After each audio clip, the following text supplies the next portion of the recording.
Hi guys, just another update on the keg forge. I've put the refractory on, done a first layer, bit of a slurry over the top, letting that dry, and then I'll do a second layer over the top of that, but I thought I would make a short video showing what it looks like inside.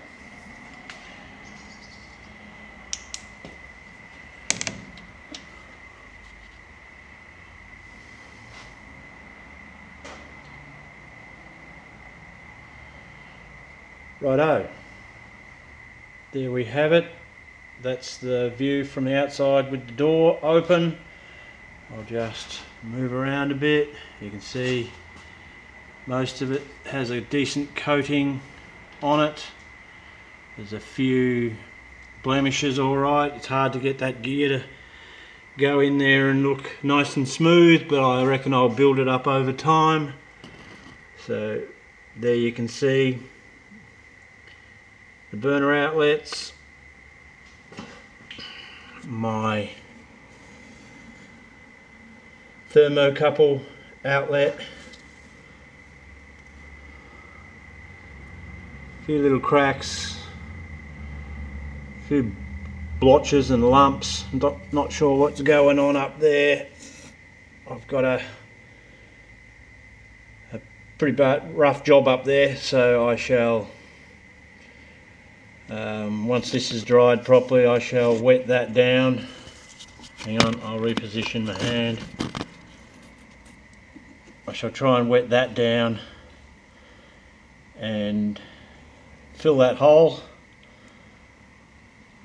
I think I was trying to stay away from the thermocouple tip, so I didn't cover up that hole and didn't put enough refractory around there, but there's a few layers to go yet, so I'll get the wetting agent and soak that, get it so it will accept another layer, put another blob or so on there, try and get up in here, fill this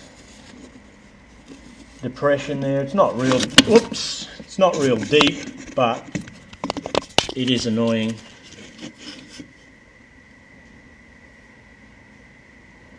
Yes, I shall get up in here and try and fix that. As you can see, it's only very small. Looks a bit bigger than what it really is on the camera. I think that's the only real bad bit of a crack in there.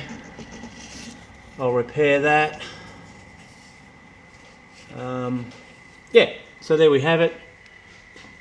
Not a bad job, I think.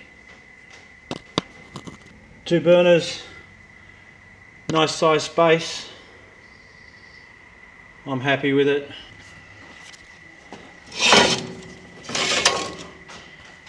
So there we have it. Okay, so there we have the front of it. Bit of a look around the side. I moved the thermometer, the bracket that I had here. I'm going to have to paint that back up again.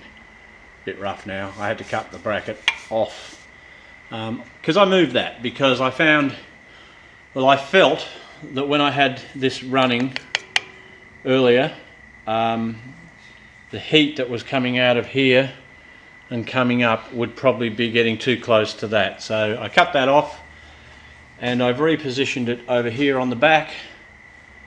So now my thermometer is tucked in over here. Just use that to plug in a thermocouple. Everything else is still pretty much the same. I've got everything pretty well set up, ready to go now. Got refractory down in there, sorry, not refractory, got ceramic fibre down there and rigidizer on it to harden that up.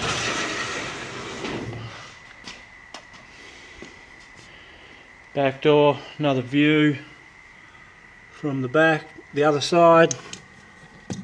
So, yep, I think she's looking pretty good. It's a nice sized chamber. Also, I did as I said I was going to do and cut these bricks. I actually cut a piece out of the middle so that the brick wasn't so wide. Brick used to go all the way from the edge to there, 230mm long brick. I've actually taken a piece out of the middle, so now that can open up like that, just to let a bit of heat out and poke a piece of bar stock through. Can be small, can be reasonably large. If I need it open more than that, I can just take that out, close that up to where I want it to be. So pretty good options as far as having the opening. They just lift in and out. I've thought about making a bit of a handle for those like I did on the other side, where I just pick up the handle here and pull it out, but I don't think it's worth it. Always wearing gloves when I'm doing it, so if they get a bit hot, all I'm doing is pulling it away like that, sticking it down on the side, picking it up, putting it back in. It's all pretty easy. Just pulling it off to the side like that. Very simple. Like I said once before, I think I've got my gas bottle tucked underneath. I fully intend to try and maybe make a door for that to protect it. Just filing cabinet, 3-drawer filing cabinet with 2 drawers pulled out. They're sitting over there. What I will probably do is we'll probably have the gas hose running up the side of this drawer, up through a hole in the top of there, so that pipe will run straight down through there, straight down the side of that, out there, and connect on under there, so it's all, there's none of this dangly hose sitting out there then. Okay, just showing you a bit of heat treating of the refractory cement. I'll just open this up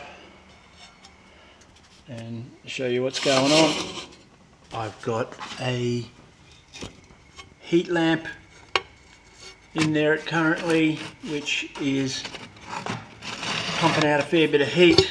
Disconnect it, put it into the front of the forge, and I've got the thermometer running. Only turned it on a short while ago. Heat is rising quite rapidly. I've had it in there before when I did the first coat, and it got up over 200 degrees before I decided I should turn it off and let it sit for a day. So I'll let that get back up to a fairly high heat, around about a couple of 100 degrees, and then I'll turn it off, close up the doors. That's with the doors open too, so if I close those up, close that right up like that, you'll see this starts to rise even faster.